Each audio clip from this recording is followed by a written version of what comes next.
إن الحمد لله نحمده ونستعينه ونستغفره ونستهديه ونعوذ بالله من شرور أنفسنا ومن سيئات أعمالنا من يهد الله فلا مضل له ومن يضلل فلا هادي له وأشهد أن لا إله إلا الله وحده لا شريك له وأشهد أن محمدا عبده ورسوله أرسله بالهدى ودين الحق ليظهره على الدين كله ولو كره المشركون. أما بعد فإن أصدق الحديث كتاب الله وخير الهدي هدي محمد صلى الله عليه وسلم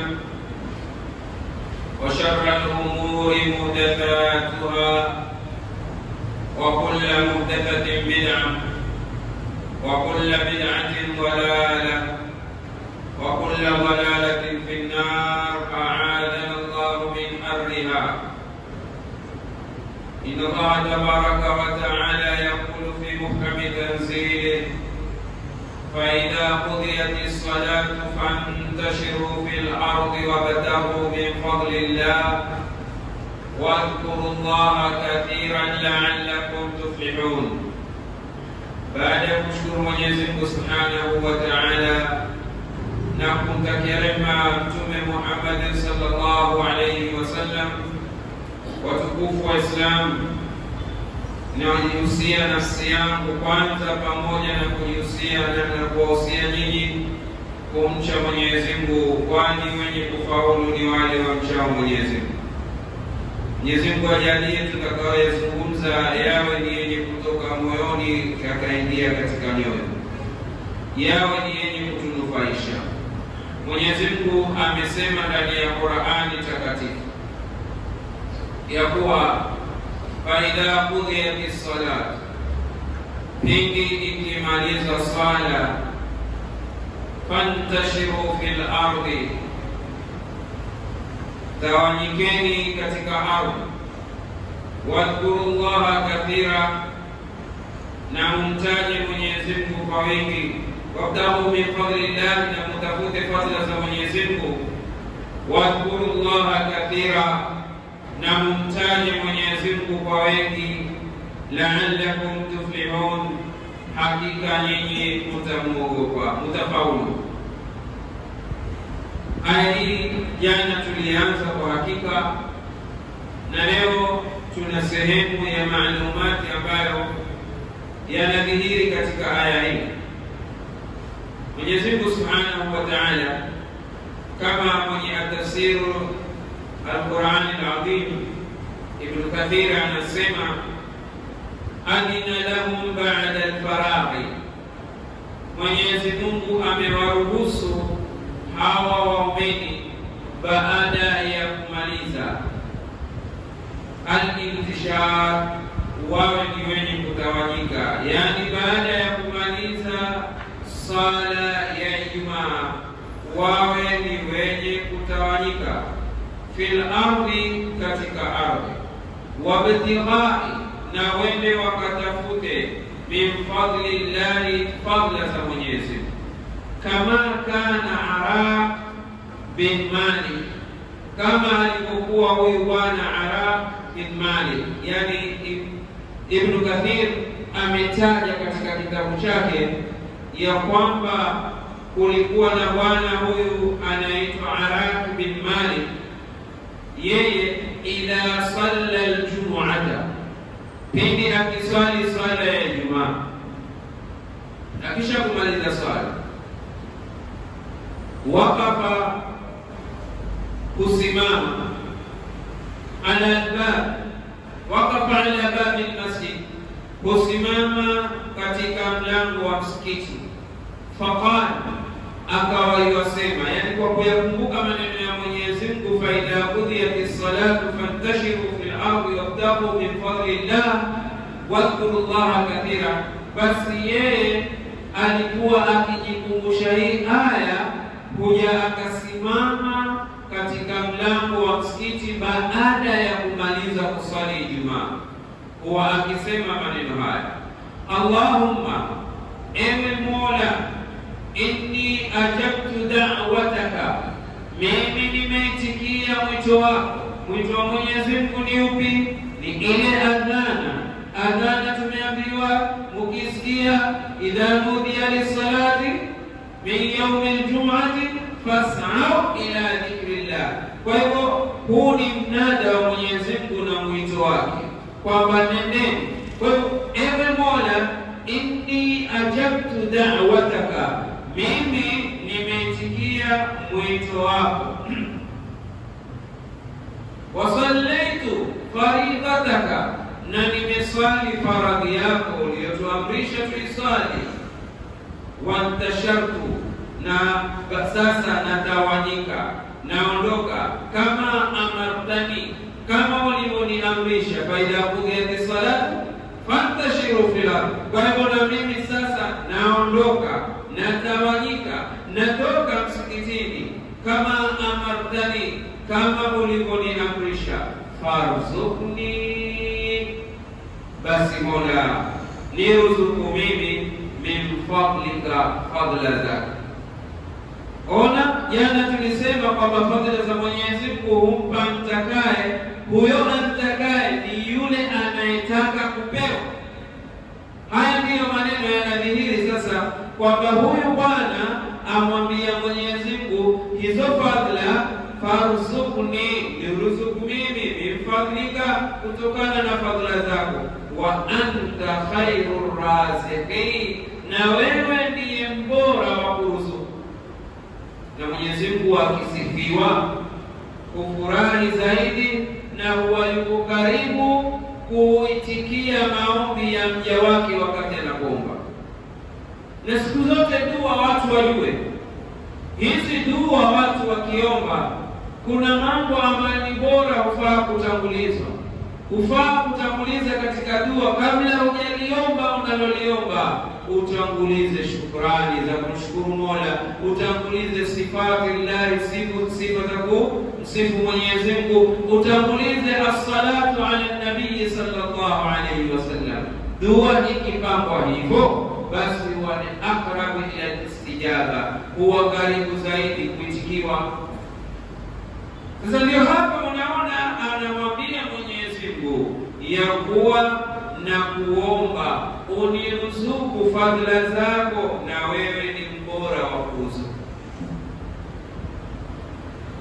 Hii ni kauli ambayo, au ni maneno ambayo ameyanakili huyu bwana Ibn Kathir rahimahullah. Asema maneno haya yamepokewa na Ibn Abi Hatim katika kitabu at-Tafsir al-Kabir, juzuu ya 30 ukurasa wa 10.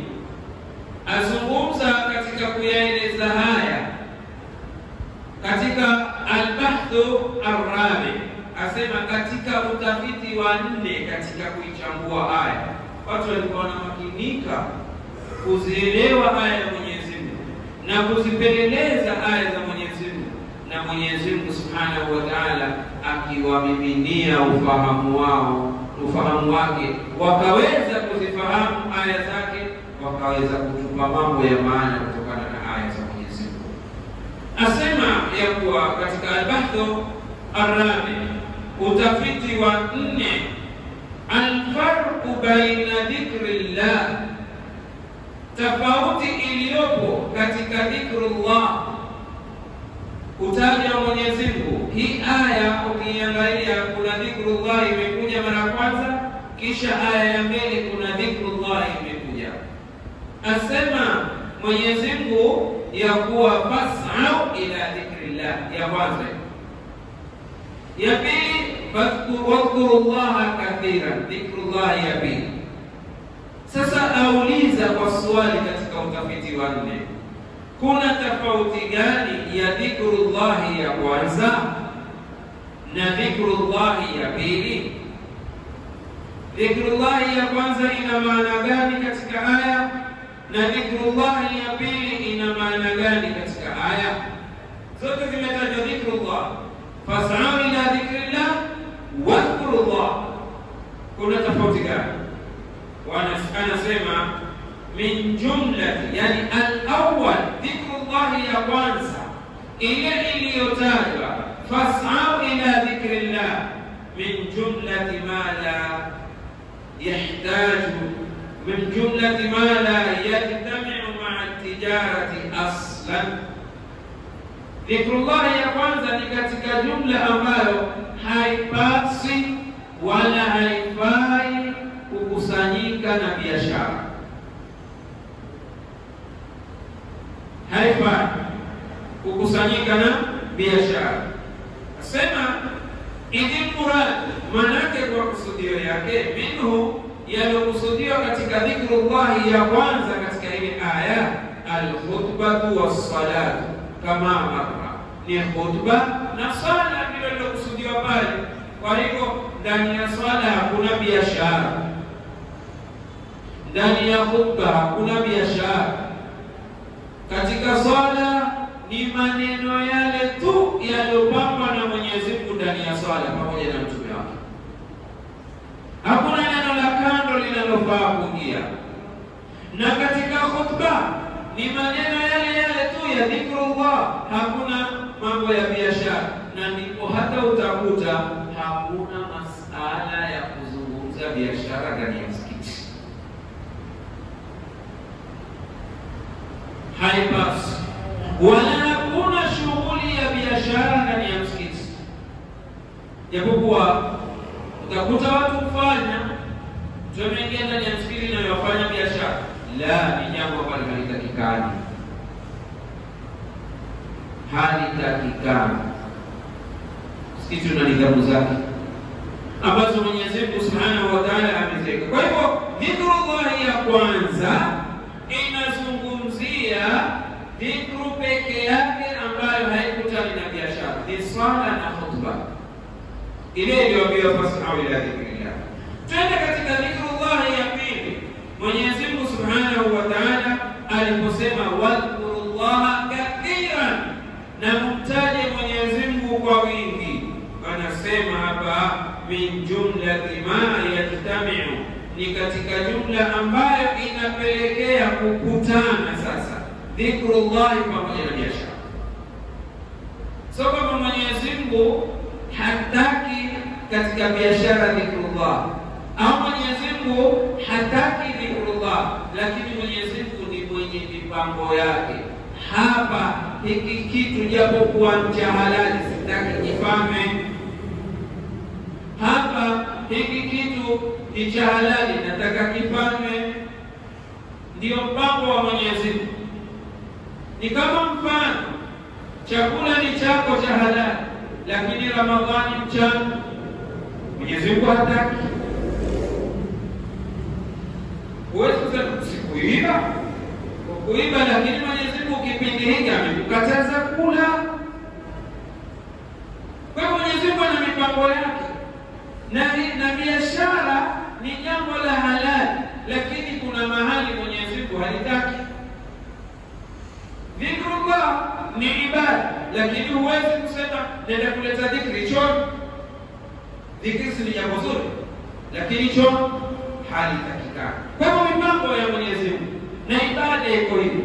Sasa hapa dhikrullah ya pili, Mwenyezi Mungu Subhanahu wa Ta'ala amekutanisha na biashara.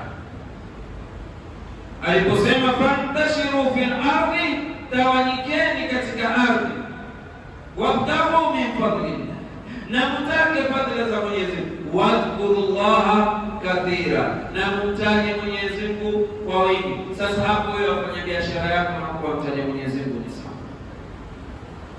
Umekaa na tomato zako wauza na pale unaleta adhkar ni sawa, inaruhusiwa. Lakini si katika msikiti ukasema hata umepanda mimbar wa hotuba yako na kabla lako la tomato umeliweka ubavuni atakaya nunue. Hakuna mpangilio huu. Angalia mpangilio wa Mwenyezi Mungu Subhanahu wa Ta'ala. Pale unauza biashara yako na dhikrullah inatakikana. Hapa umekuja unaleta khutba, unaswali, hakuna masala ya biashara. mpango wa Mwenyezi.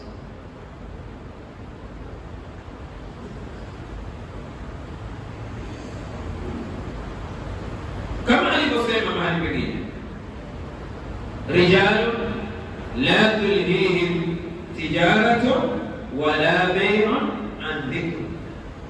Sasa waingie katika kundi hilo watu ambao haiwashughulishi wao biashara ikawafanya waache kumtaja Mwenyezi Mungu. Ona, biashara wafanye na kumtaja Mwenyezi Mungu, wamtaje. Awamtaje Mwenyezi Mungu, isije biashara ikawaachisha hili. Hao ndio watu wazuri na ndio watu ambao wanamuelewa Mwenyezi Mungu Subhanahu wa Ta'ala. Aseme Ibn Kathir katika kunakili kwake, ametaja tena ya kuwa kuna baadhi ya salaf, watu wema waliotangulia, annahu qala, huyu bwana aliwahi kusema, fi yawmin jum'a, katika siku ya Ijumaa, baada salat, aliwahi kusema, man ishtara, mwenye kuuza, man ishtara, mwenye kununua, fi yawmin jum'a, siku ya Ijumaa, baada salat, baada ya sala, barakallahu lahu 70 marra, Mwenyezi Mungu humbariki mara 70. Liqaulihi ta'ala, haya maneno ya salaf sio kwamba ati naitaja au Ibn Kathir ameichukua ni hadithi, la, asema kulikuwa na baadhi ya salaf walosema maneno haya, mwenye kununua au kuuza baada ya sala ya Ijumaa, basi Mwenyezi Mungu humbariki mara 70. Kwa nini ameyasema maneno haya? Akafanya istinas ya aya ya Mwenyezi Mungu inayosema kwamba liqaulihi ta'ala, kwa neno lake Mwenyezi Mungu aliyetukuka, wabtaghu min fadlillah, mukatafute fadhila za Mwenyezi Mungu. Hapa ni baada ya Ijumaa, Mwenyezi Mungu ameyazungumza, yeye akafanya istinas kwamba Mwenyezi Mungu ndiye aliyesema wabtaghu, nendeni mukatafute. Kwa hivyo ikiwa utatoka kwa ajili ni amri ya Mwenyezi Mungu inayofidisha ibaha, basi Mwenyezi Mungu anaweza kukubariki mara 70 kwa kile ulichonunua. Wadhkurullaha kathira, na mumtaje Mwenyezi Mungu kwa wingi. Anasema ya kuwa ay hala bai'ikum wa shara'i, wakati ule ambao nyinyi mwauza au mwanunua, muwe mnamtaja Mola wenu. Wa akhdhikum, na wakati wa kuchukua, wa i'ta'ikum, na wakati wa kupeana. Udhkuruhu, tajeni Mwenyezi Mungu Subhanahu wa Ta'ala, dhikran kathira, kumtaja kwa wingi. Wala tushghilukum, wala isiwashughulishe nyinyi, dunia anilladhi yanfa'ukum, kuwatoa katika yale anayowanufaisha nyinyi. Yani lisitoke jambo la kidunia likakushughulisha mpaka ukaacha lile ambalo linakunufaisha kwa ajili ya akhira yako, fi dari al-akhirah, katika nyumba ya akhira. Walihadha, na kwa ajili hii, jaa fil hadith, imekuja katika hadithi ya kuwa man dakhala suqa, mwenye kuingia katika soko, min al-aswaq, katika masoko, faqala, akawa anasema, la ilaha illa Allah wahdahu la sharika la, akawa analeta adhkari hizi, la ilaha illa Allah wahdahu la sharika lahu, lahul mulk wa lahul hamd wa huwa ala kulli shay'in qadir, kataba Allah lahu, Mwenyezi Mungu humwandikia yeye alfa hasana, Mwenyezi Mungu humwandikia wema wa kiasi hiko, alfa hasana. Mwenyezi Mungu humwandikia wema huo, wamaha anhu, na akamfutia yeye alfa sayyi'a, uovu mara alf. Kapiga hesabu mwenyewe ulionayo na kheri unayoitaka Mwenyezi Mungu akupe, na shari ambayo Mwenyezi Mungu aitaka akuepushie. Thawabu unazozitaka Mwenyezi Mungu akupe kwa kuingia sokoni tu ukawa utaleta adhkar. Na adhkar kama tunavyojua, kuna adhkar muqayyada na adhkar mutlaqa. Dhikri ambayo ni muqayyada, zimefungwa na mambo fulani au zimefungamana na mambo fulani na vipindi fulani na sehemu fulani, na kuna adhkar mutlaqa, dhikri ambazo zimeachiliwa popote saa zote, bora iwe ni mahali pazuri, sio mahali palipokatazwa. Waqala Mujahid, na akasema Mujahid, la yakunu al-abdu, hawi mja min adh-dhakirina Allah, ni miongoni mwa wale ambao wanamtaja Mwenyezi Mungu kathira, kwa wingi. Hawi mja ni miongoni mwa wale wanaomtaja Mwenyezi Mungu kwa wingi, hatta yadhkura Allah, mpaka amtaje Mwenyezi Mungu qiyaman au qa'iman, kwa kusimama, wa qa'ida, na kwa kukaa, wa muttaji'a, na kupenduka. Qatada asema mtu hawezi zingatiwa wala hawezi kufika kiwango cha wale ambao wanamtaja Mwenyezi Mungu kwa wingi mpaka awe mtu wa hali hizi. Qa'iman yadhkurullah, wa qa'idan yadhkurullah, wa muttaji'an yadhkurullah. Akikaa anamtaja Mwenyezi Mungu, akisimama anamtaja Mwenyezi Mungu, na akipenduka anamtaja Mwenyezi Mungu. Na hizi ndizo hali anazoishi nazo mwanadamu. Mwanadamu ni ima amesimama yatembea, ima amekaa, na ima amejipendua. Hizi ndizo hali anazoishi nazo. Hawezi kutuambia ana hali nyingine. Akiwa macho, hizi ndizo hali anazoishi nazo. Kawa amesimama yuko kazini, ainua blogi akiweka mahali, auza, anunua, asimama, atembea. Hizi ndizo hali za kwanza qaima. Sasa hizi zisikufanye wewe ati kwa kuwa sina wakati wa kuleta tasbihi. Kuna gharama gani wewe huko inua blogi na huko sema subhanallah? Kuna gharama gani na kuna uzito gani?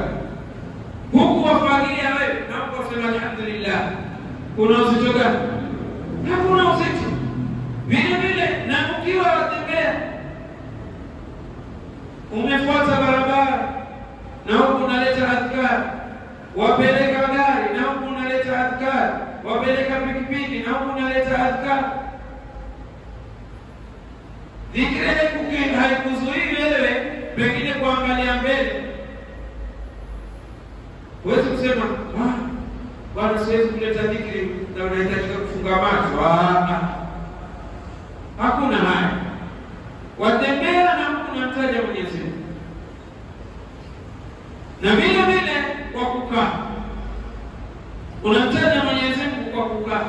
Hata kama ni mwanamke yuwapika, huku waweza kuwa yuwapika na huku unamtaja Mwenyezi Mungu subhanahu wa ta'ala. Huku washambua viazi na wamtaja Mwenyezi Mungu subhanahu wa ta'ala. Huku washambua muhogo na mtaja Mwenyezi Mungu subhanahu wa ta'ala. Hivyo hata kama ni muuzaji njugu, achoma vile vifungo vyake na huku analeta tasbihi, la ilaha illa Allah wahdahu la sharika lahu, alhamdulillah, subhanallah, Allahu akbar. Na kazi nyingine zozote hazikupingi kuleta dhikrullah. Ndio maana ya maneno ya nani? Qatada, mpaka awe atamtaja Mwenyezi Mungu kwa kusimama na kwa kukaa, wa mudtaji'a, na akiwa amelala ubavu au amejipendua, pia awe anamtaja Mwenyezi Mungu. Sio wewe lako kubwa, nachoka leo, sasa hivi ajipendua, nachoka kusema bismillah, dhikrullah, alhamdulillah, subhanallah, la hawla wala quwwata illa billah, badala ya kutoa vituno visivyokuwa na maana, ukisema umemaanisha nini kwa Mungu, umetia natija gani kwa Mungu, kuliko itoke na matungu na machofu mwilini mwako. Subhanallah, umesikia adhabu, umedhikika, umechoka, lakini neno lililotoka ni dhikrullah. Haya ndiyo maneno ambayo wanakusudia Qatada. Kwa hivyo kupenduka kwako, kutembea kwako, kusimama kwako, kukaa kwako iwe ni kumtaja Mwenyezi Mungu. Udhkurullaha dhikran kathira. Mwenyezi Mungu awahutubia waumini akiwaambia, enyi mlioamini, mtajeni Mwenyezi Mungu kumtaja kwa wingi na msabihi. Sabihuhu bukratan wa asila, na mumsabihi Mwenyezi Mungu Subhanahu wa Ta'ala asubuhi na jioni. Zote hizi ni adhkar. Adhkar mutlaqa, dhikri ambazo ni mutlaqa, zimeachiliwa, hazikuwekewa mpaka, hazikufungwa na ibada, ni kwamba zitaje tu, ni ambazo mtu anaweza kuzileta adhkari mahali popote, bora pasiwe ni mahali palipokatazwa, wala hakuna kuichagua dhikri gani, maadamu ni dhikri iliyo sahihi. Kwa hivyo waweza kukaa mahali, ni msikitini, ni mlangoni mwako, ni kitandani kwako, ni sitting room, ni jikoni, ni wapi, ukawa unamtaja Mwenyezi Mungu, pengine wasema subhanallah, subhanallah, subhanallah, subhanallah, subhanallah, alhamdulillah, alhamdulillah, alhamdulillah. Yaani mahali popote, bora pasiwe ni palipokatazwa, ni dhikrul mutlaq. Ndipo alipokuja bwana mmoja kwa Mtume sallallahu alayhi wasallam kuonyesha kwamba Mtume anamwelekeza katika adhkari mutlaq. Akamwambia, ya Rasulullah, ewe Mtume wa Mwenyezi Mungu, inna sharai Allah, hakika sheria za Mwenyezi Mungu, qad kathura alayhi, zimekuwa nyingi kwangu mimi. Hakika sheria za Mwenyezi Mungu zimekuwa nyingi. Yaani wanavyoni wengine wanasimulia, wasema huyu bwana alikuwa amekuwa mzee na mwili umeanza kuchoka. Sasa ikawa mwili pia huwa wauma, inafikia mahali hukupigwa, hukufanya kazi, lakini ukiinuka tu mwili wauma. Kwa mwenye ukawambia, jamaa, mwili leo hautaki. Ni hali mfikia mtu. Au pengine ukamwona mzee pia katika swala, yuarukuu basi, badala hata kusema leo Allahu Akbar, pengine akatanguliza neno kisha akakumbuka mahali pa Allah. Ni hali zinamfikia mwanadamu. Sasa amekuja amwambia, ya Rasulullah, hakika sheria zimekuwa nyingi kwangu mimi, yani zanilemea. Fa ausini, nipe wasia,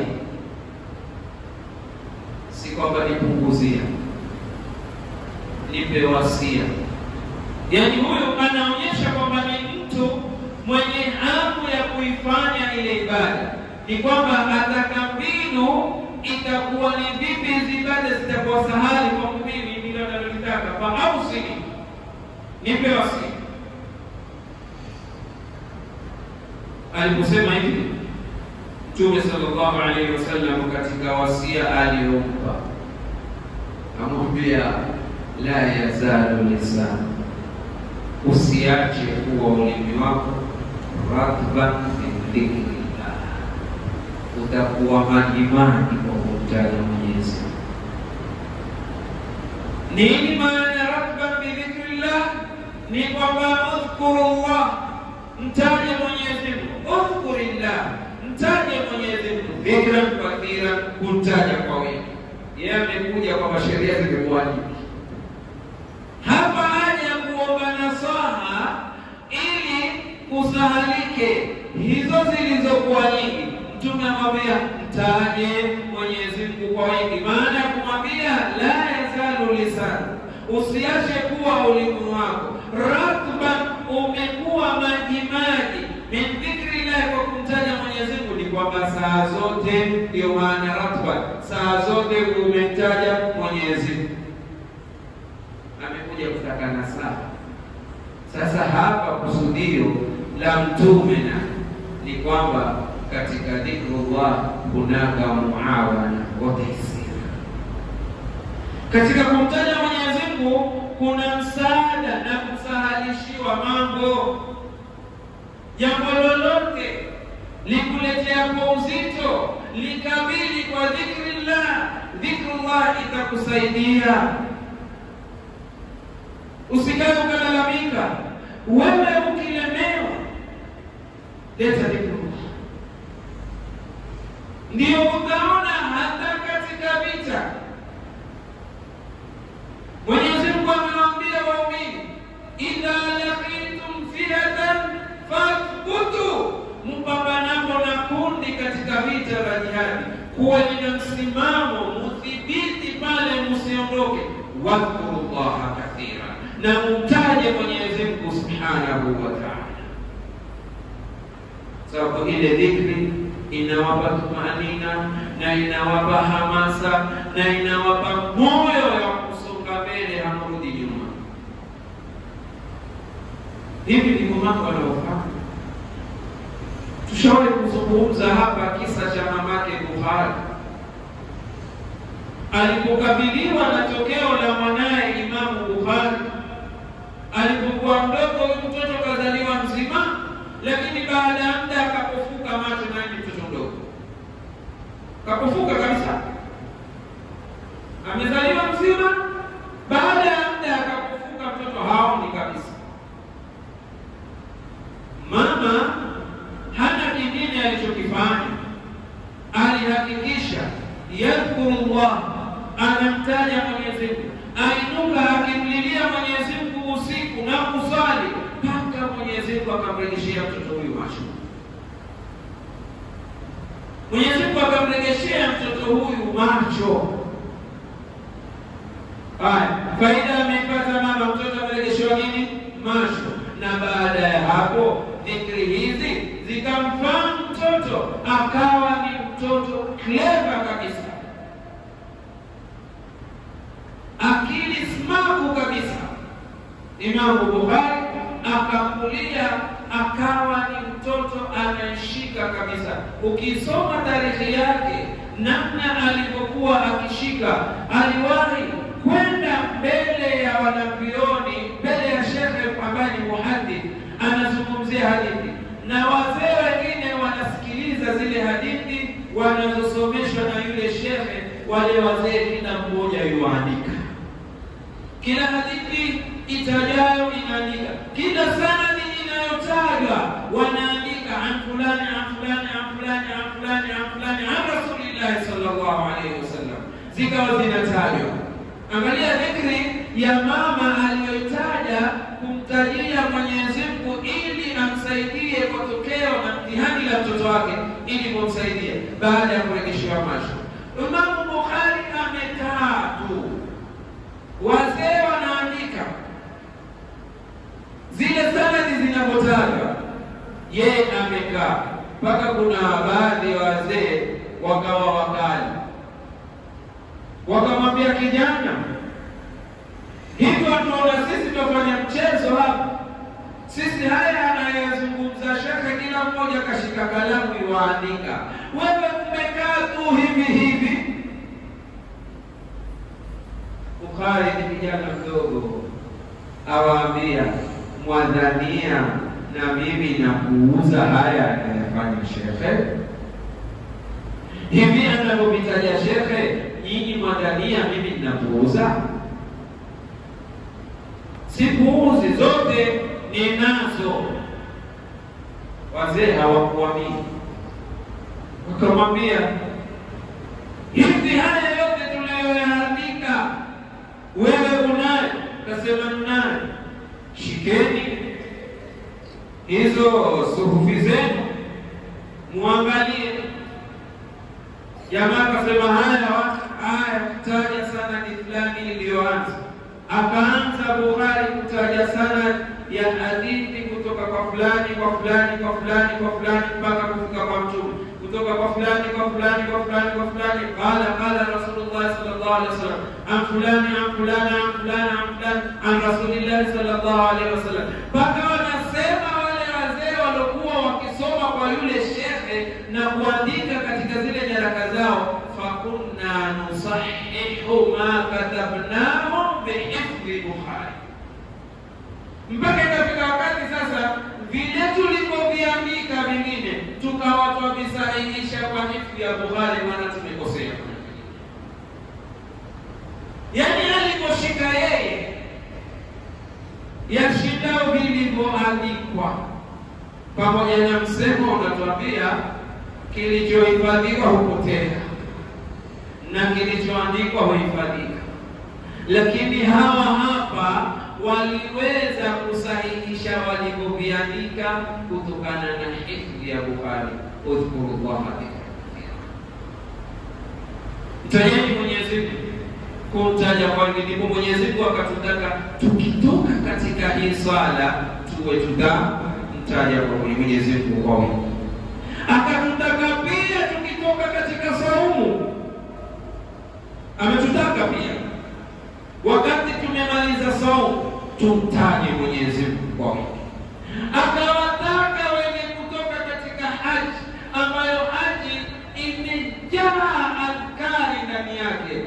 Alau ingelikuwa ni fikra ya mtu mwingine yote sema basi huwa kupumzika, hawasilete tena dhikri.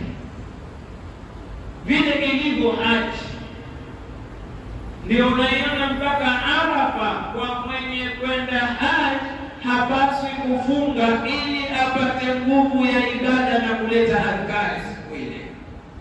Lakini mbele Mwenyezi Mungu Subhanahu wa Ta'ala amewaambia wakimaliza pia wamtaje Mwenyezi Mungu, kwa sababu kuna faida katika hili. Sisi tu huja tukalema tukawa wakati mwingi tuwapiga gumzo na porojo na nini, tukasahau adhkari. Hivi ndivyo mambo yale. Niangalieni haya ambayo tumeyataja ya Bukhari,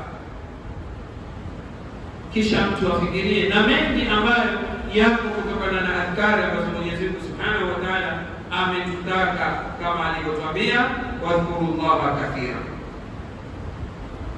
Imekuja katika Lataif al-Ma'arif, ametaja Ibn Rajab rahimahullah katika kitabu chake Lataif al-Ma'arif anna Aba Hurairah, ya kwamba Aba Hurairah kana yadhkuru Allah, alikuwa akimtaja Mwenyezi Mungu fil yawmi wal layl, katika siku hiyo usiku na mchana wake, akthara min 12,000, zaidi ya mara 12,000. Abu Hurairah alikuwa akileta dhikri ya subhanallah, yusabbihullah, akimsabihi Mwenyezi Mungu zaidi ya mara 12,000. Faqala qa'id, akaja mtu mmoja akamhurumia Abu Hurairah, akamwambia limadha tut'i nafsaka, kwa nini unajitabisha nafsi yako kuleta adhkari za siku nzima? Kila siku wewe uhakikishe una dhikri 12,000, mbona wajitarabisha nafsi yako? Faqala Abu Hurairah, akasema Abu Hurairah, mimi nimejikomboa, nimejiwekea pazia, nafsi minan nar, nafsi yangu na moto. Hizi dhikri nazifanya, nazitumia ili kuweka kinga baina yangu na moto. Haya maneno ya Abu Hurairah. Kisha iweje Abu Hurairah asiwashibe maswahaba kwa hadithi? Tena muda mfupi sana alioishi na Mtume. Abu Hurairah amesilimu mwaka wa 7, akaishi na Mtume sallallahu alaihi wasallam. Kuna watu wamesilimu kitambo, ikiwa ni mwaka wa 7 ni tayari hapa ana miaka 3 ya maisha pamoja na Mtume sallallahu alaihi wasallam. Lakini muangalie ni sahaba gani ambaye anazo idadi zilizojulikana ya hadithi kama Abu Hurairah. Hadithi